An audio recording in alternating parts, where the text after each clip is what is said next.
Vamos a empezar esta serie de charlas sobre cultura. Hemos dicho en charlas anteriores que la cultura es el objeto central, el núcleo central de la antropología. Imbelloni, un antropólogo argentino que trabajó mucho en las décadas de los 50 y 60, decía que en realidad antropología es epítome de culturología, queriendo decir que ¿por qué lo llamamos antropología si en realidad lo que hacemos es estudiar la cultura? Los hombres y los animales tenemos algunas diferencias sustanciales, aunque compartimos una serie de aspectos de nuestra vida, ¿no? Por ejemplo, compartimos nuestra necesidad de buscar alimentos, compartimos el hecho de matar a otros animales para comer, y en algunos casos hasta compartimos el uso de herramientas, sobre todo con algunos de los grandes monos antropomorfos, como podrían ser los chimpancés, gorilas, gibones. Hasta compartimos el uso de herramientas. Sin embargo, el hombre es el único que utiliza las herramientas y es capaz de darle forma a determinadas cuestiones para que después sirvan de artefactos y puedan ser utilizados como herramientas. Los animales están en condiciones, por ejemplo, de agarrar un palo y hundirlo en un hormiguero, sacarlo lleno de hormigas y comérselas. O de agarrar como se ha demostrado muchas veces, un palo para descolgar una fruta, unas bananas, por ejemplo, que estén colgadas de un árbol o del techo de una jaula, pero no son capaces de tomar el palo, darle forma y después utilizarlo como herramienta. Y por otro lado, una vez utilizado, lo tiran, no les interesa conservarlo para futuras utilizaciones. Mientras que el hombre, por el contrario, le da forma previa a las herramientas y posteriormente las conserva para usarlas en nuevas oportunidades. Entonces nos encontramos con que esta capacidad del hombre de crear una serie de herramientas que a su vez puedan ser utilizadas posteriormente, le da al hombre una gran variabilidad de conductas y una gran variabilidad en lo que hace a las relaciones, tanto con la naturaleza como con sus semejantes. Especialmente en la medida en que el hombre ha sido capaz de crear una serie de herramientas simbólicas, es decir, ha sido capaz de crear sonidos que puedan ser decodificados por sus semejantes e interpretados por sus semejantes, y ha sido capaz de crear una serie de símbolos que permiten la comunicación con tanto con sus compañeros como también mediar la relación con la naturaleza. En consecuencia decimos que la cultura es típicamente humana y en general diferenciamos lo que tiene que ver con la cultura como típicamente humano de lo que tiene que ver con la naturaleza, que es todo aquello que consideramos que está dado, que es previo al hombre, que es externo al hombre, que no tiene que ver necesariamente con las acciones voluntarias emprendidas por una sociedad, sino que tiene que ver con el medio en el cual las sociedades humanas viven. La pregunta que nos queda es si hay alguna cosa que no haya sido modificada por la cultura, es decir, si los humanos tenemos algo que conservamos algo que no haya sido modificado por la cultura. Cuánto queda de natural en el hombre y cuánto el propio humano es un producto de la cultura. Así como la cultura nos ha hecho humanos, hasta qué punto nosotros como humanos hacemos la cultura y hasta qué punto la cultura también nos hace a nosotros. Nosotros tenemos una definición muy general del término cultura, y esta definición que la formuló Taylor hace 150 años dice: la cultura es lo que el hombre hace, dice, piensa. Todo lo que el hombre hace, dice o piensa tiene que ver con la cultura. Sin embargo, a lo largo de la historia de la antropología vemos que el término cultura ha tenido distintos usos, distintos significados. Para decirlo técnicamente, ha ido variando el campo semántico abarcado por este texto. La cultura humana se diferencia de toda vida animal por la capacidad de razonar y por el uso del lenguaje. Y tenemos que tener en cuenta que solamente el hombre es capaz de valorar sus acciones, no solo desde el punto de vista práctico, pragmático, es decir, cuánto le sirve o no sirven determinados actos, sino desde el punto de vista ético y desde el punto de vista estético. Es decir, el hombre es el único capaz de apreciar la belleza y es el único capaz de medir éticamente sus acciones, sus propias acciones y las acciones de los demás. El término cultura originalmente, hace 300 años, tenía una raíz en el latín, en el idioma latín, y hacía referencia a todo aquello que es cultivar las plantas, cultivar, criar ganado y demás, ¿no? Todavía se sigue utilizando así el término cultura. Por ejemplo, los chacareros del Alto Valle suelen hablar de tareas culturales cuando se refieren a las podas de los árboles y al tratamiento que se deben hacer a las plantas de manzanas o de peras o de duraznos, hasta que estén en condiciones de producir frutos. Pero a comienzos del siglo XVIII en Francia se empieza a utilizar el término cultura en el sentido de cultivar las artes y de cultivar las letras. Es decir, todo aquello que tiene que ver con el desarrollo de talentos específicos en los terrenos científicos, en el terreno artístico, en el terreno estético. A medida que este concepto de cultura se empieza a imponer como dominante, se empieza también a trabajar otro concepto paralelo que tiene que ver con el de civilización. ¿Qué quiere decir civilización? Quiere decir la forma en que se va organizando una sociedad. Entonces vemos cómo el término cultura y el término civilización empiezan a utilizarse como sinónimos. Una sociedad civilizada o más civilizada es aquella sociedad más compleja, que tiene una organización social más compleja y empieza a estudiar cómo se va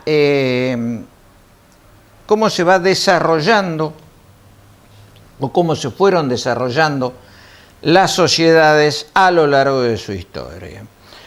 Vemos, por ejemplo, que hacia 1787 Alexandre de Chavannes va a crear el término etnología y lo define como la disciplina que estudia la historia de los progresos de los pueblos hacia la civilización. La historia de los progresos de los pueblos hacia la civilización. Entonces empezamos a ver acá la primera idea de que las sociedades progresan. ¿Y qué quiere decir que las sociedades progresan? Tiene como un doble significado. Por un lado, que las sociedades cambien, pero por el otro lado, es que ese cambio está dirigido hacia una situación de alguna manera mejor. Es decir, que las sociedades, a medida que van progresando, van mejorando su forma de vivir, las relaciones internas entre sus habitantes, las relaciones externas con otras sociedades y también la relación entre la sociedad y la naturaleza. En el siglo XIX vemos que tanto en Francia como en Alemania se empiezan a utilizar casi indistintamente estos dos términos, el de cultura y el de civilización. La cultura va a hacer referencia y se va a centrar específicamente en algo que podríamos llamar el alma de una sociedad, el alma de un pueblo. Es decir, su historia, sus artes, sus industrias, su lenguaje. Mientras que la civilización se está refiriendo específicamente a los avances de una sociedad a lo largo de su historia. Pero ambos términos, cultura y civilización, se empiezan a confundir y sobre todo se empieza a pensar que las sociedades europeas son las sociedades civilizadas y las sociedades no europeas son sociedades que están fuera de la civilización en un principio y por lo tanto son sociedades que de alguna manera representan una situación previa de la humanidad, es decir, una situación anterior de la humanidad. Cuando nace la antropología acompañando al sistema de colonización imperial que se va a imponer a lo largo de todo el siglo XIX, la antropología va a acompañar este proceso de conquista, de ocupación, explotación y transformación de territorios no europeos, específicamente África, el sudeste asiático, algunos territorios americanos que no habían sido ocupados hasta ese momento por poblaciones de origen europeo. Podemos hablar de la conquista del oeste en Estados Unidos, podemos hablar de la conquista del desierto en Argentina, la campaña para conquistar el Chaco, la pacificación de la Araucanía en Chile. Son todos procesos donde las poblaciones de origen europeo occidentales van a ir ocupando prácticamente todos los territorios del mundo y apropiándose del derecho a gobernar a la población que viviera en estos territorios. En la medida en que las potencias europeas y de alguna manera sus asociados en los países americanos ocupan prácticamente todo el territorio del mundo, la antropología como ciencia social se va a encargar específicamente de explicar la diferencia entre las naciones cultas o civilizadas, es decir, las naciones europeo-occidentales, Estados Unidos, y los territorios, las poblaciones de los territorios ahora ocupados. La primera explicación que se le va a dar a la cultura es aquella que dice que la cultura o la civilización, en un sentido etnográfico amplio, es todo complejo que incluye el conocimiento, las creencias, el arte, la moral, el derecho, las costumbres y cualesquiera otros hábitos y capacidades adquiridos por los hombres en tanto son miembros de una sociedad, ¿no? Entonces vemos acá una definición amplia. Todo aquel complejo que incluye conocimientos, creencias, moral, religión, lenguajes y todas las capacidades adquiridos por el hombre en tanto es miembro de una sociedad. Nosotros vemos que la cultura la entendemos como un sistema social. ¿Qué queremos decir con esto? Queremos decir que la cultura es un conjunto de normas y procedimientos que regulan la vida en sociedad. Vemos así como, o a lo largo de la antropología, hemos ido dividiendo esta este sistema social cultural en tres grandes áreas sistemáticas. Por un lado, lo que nosotros llamamos antropología política o sistemas políticos, cómo está organizada una sociedad. Por otro lado, el sistema adaptativo, o también lo podríamos llamar el sistema económico, es decir, cómo una sociedad obtiene los recursos materiales y simbólicos necesarios para la vida social. Y por último, los sistemas simbólicos, es decir, los sistemas de creencias, el sistema de religión, el sistema de arte, la lengua.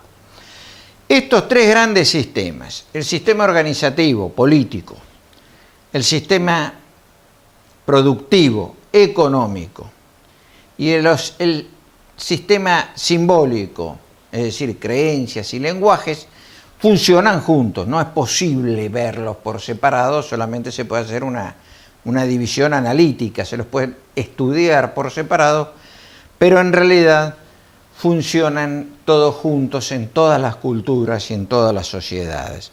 Es decir, el sistema de organización rige también el sistema de producción, y el sistema de organización y productivo se ve reflejado en los sistemas de creencias. No existe una división ni una prioridad de uno de estos sistemas sobre los otros.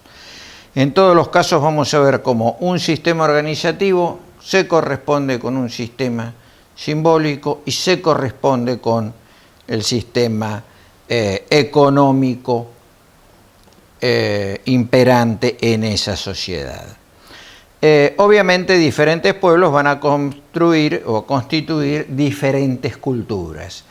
Y acá vemos el principio antropológico de relativismo cultural, es decir, las culturas son diferentes y en principio nosotros no podemos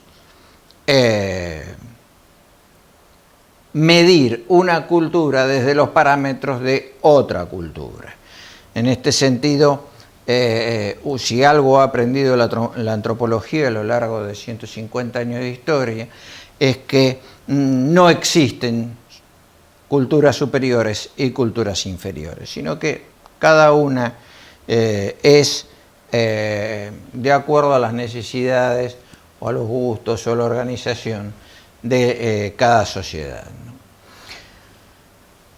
Bueno, la antropología es, dijimos, la ciencia que estudia la cultura y busca dar cuenta de las diferentes tradiciones que distintos pueblos crean a través de su historia.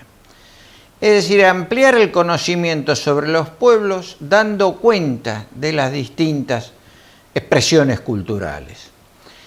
E incluso en algunos casos abstraer las similitudes entre distintos rasgos y buscar los rasgos comunes a distintas culturas humanas. En algún caso podríamos decir a todas las culturas humanas.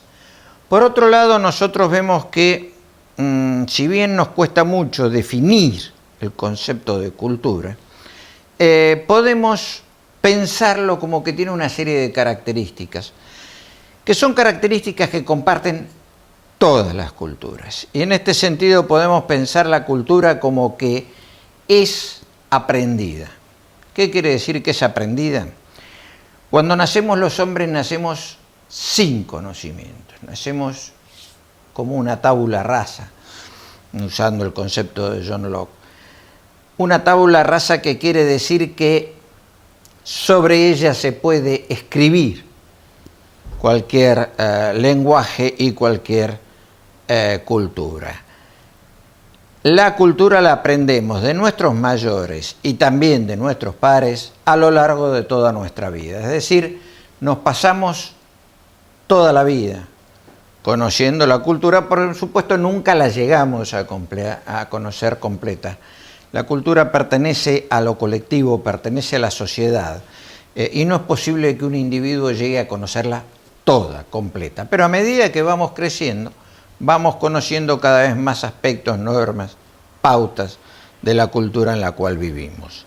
Este proceso nosotros lo llamamos técnicamente endoculturación, es decir, el proceso por el cual la sociedad va enseñando y va mostrando la cultura a cada uno de nosotros, y cada uno de nosotros va aprendiendo a su vez la cultura. En este sentido podemos decir la cultura es supraorgánica, es decir, excede lo que es orgánico en el hombre y es compartido por un colectivo.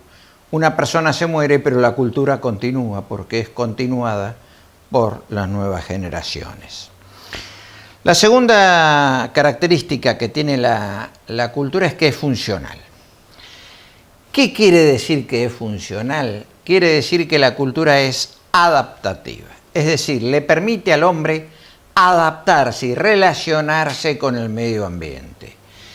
Al adaptarse y relacionarse con el medio ambiente, el hombre satisface sus necesidades, necesidades tanto biológicas como culturales. Podemos decir que aporta para el desenvolvimiento cotidiano de los protagonistas culturales. Cuando alguna característica de la cultura o alguna pauta cultural deja de ser funcional, simplemente cae en el olvido y desaparece. En este sentido decimos la cultura es adaptativa. Es decir, la cultura crea soluciones para permitirnos adaptarnos al medio ambiente.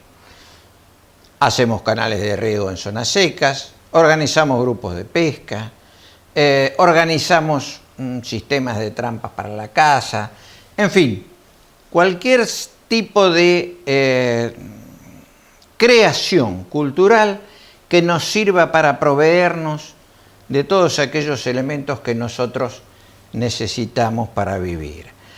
En este sentido, no solamente el hombre se adapta al medio ambiente mediante la cultura, sino que la cultura adapta el medio ambiente a las necesidades humanas. Un ejemplo lo vemos en el Alto Valle, una zona originalmente desértica, fue transformada mediante la creación de diques, canales de riego, canalitos, bueno, sistemas de indicamiento y demás para permitir distribuir el agua y regar una zona que sin todas estas transformaciones sería una zona de ambiente desértico, ¿no? De la zona sumamente árido.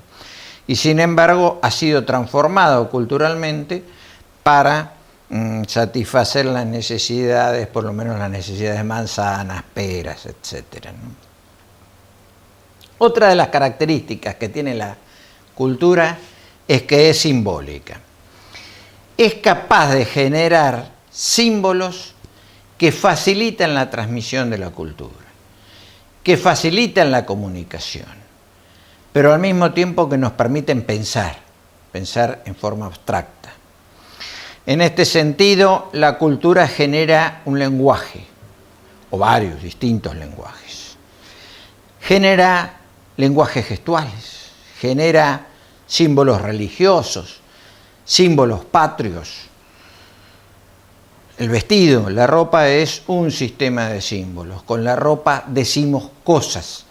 Nos vestimos de una manera para venir a la universidad a dar una clase, de otra manera para ir a bailar un sábado a la noche a un boliche, de otra manera para ir, no sé, a jugar al fútbol o al básquet o al rugby o a practicar el deporte que cada uno haya elegido.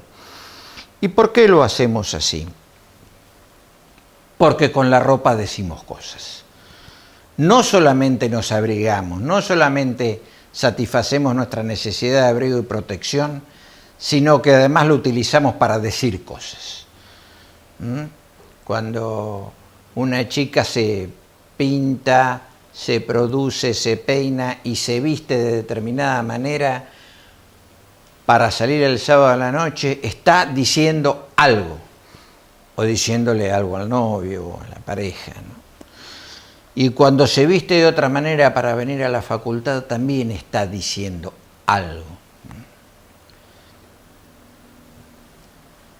La cultura tiene la característica, otra de las características que tiene la cultura es de ser dinámica. va cambiando a través de las generaciones y va cambiando a través del tiempo.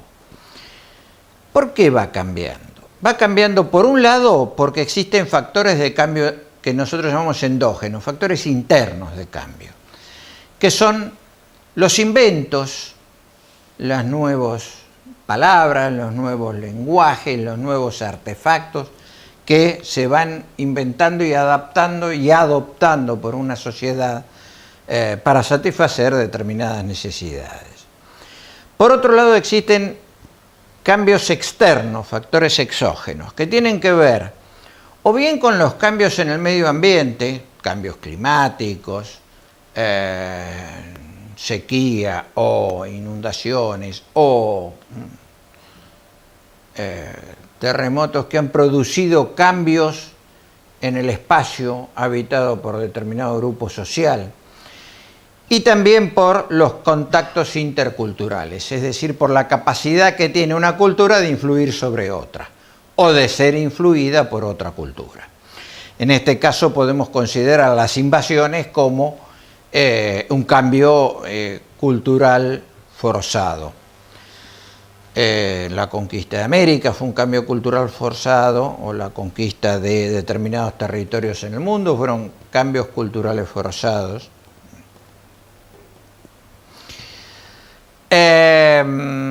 Los contactos interculturales producen parte de este dinamismo, de este cambio. ¿Cómo pueden ser los contactos interculturales?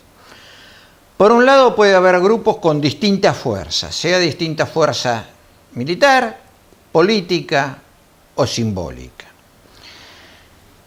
Pero también puede haber contactos entre grupos con igual fuerza. En este caso se van a influir, pero no va a anular uno al otro. En cualquiera de los dos casos existe un cambio cultural.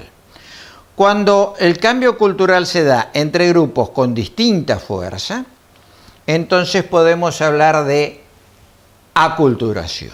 La aculturación se puede imponer mediante la violencia, con la fuerza militar, con una invasión militar, pero también se puede imponer en una forma más pacífica, pero no por ello menos eficaz. Por ejemplo, hoy lo vemos a través del cine.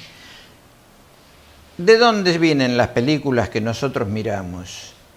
El 95% probablemente, o más, se producen en Estados Unidos. Y ni siquiera en Estados Unidos, se producen en Los Ángeles. Y a través de la televisión, a través del cine, a través de la música,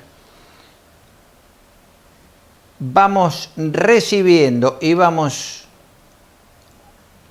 transformando nuestra cultura mediante todo lo que vamos viendo, aprendiendo y también aprendiendo a gustar, modificando nuestro gusto a partir de esta influencia cultural que tienen los medios masivos de comunicación.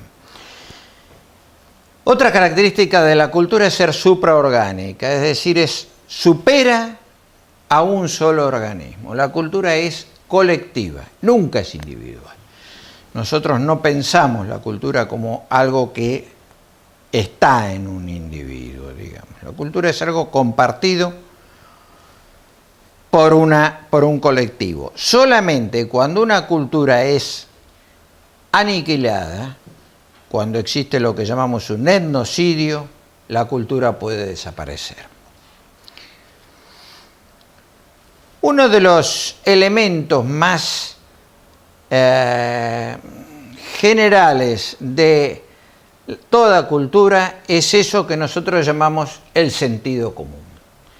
El sentido común es el más común de los sentidos. Cada cultura genera un conjunto de reglas, pensamientos, prejuicios que ayudan a desenvolverse en la propia sociedad. Esto es lo que llamamos sentido común. El sentido común se aprende durante el proceso de endoculturación en forma tal que no nos damos cuenta, no somos conscientes de este proceso de endoculturación, no somos conscientes de sentido común. Y decimos que el sentido común es transparente. Bueno, ¿por qué eso sí? Porque es del sentido común. No advertimos que existe el sentido común. El sentido común generalmente choca con el saber científico.